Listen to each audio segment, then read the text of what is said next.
77 ఏళ్ల స్వతంత్ర భారతదేశంలో ఏ ప్రభుత్వాలు ఈ రాష్ట్రంలో ఎప్పుడూ కూడా ఇంటింటికి చేసిన మంచి కేవలం ఈ 5 సంవత్సరాలలో మీ బిడ్డ వీళ్ళందరికన్నా గొప్పగా ఎక్కువగా చేసినందుక జగన్ను ఓడించాలి అని అడుగుతా ఉన్నాను.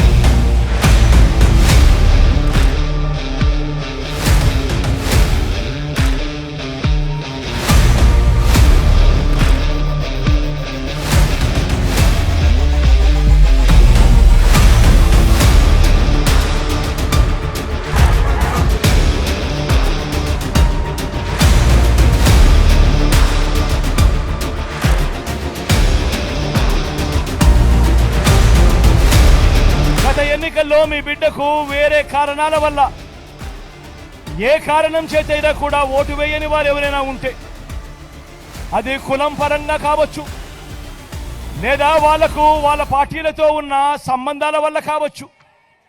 కానీ నేను అటువంటి వాళ్ళందరికీ కూడా విజ్ఞప్తి చేస్తా ఉన్నాను. ప్రతి ఒక్కరూ కూడా ఆలోచన చేయమని అడుగుతా ఉన్నాను.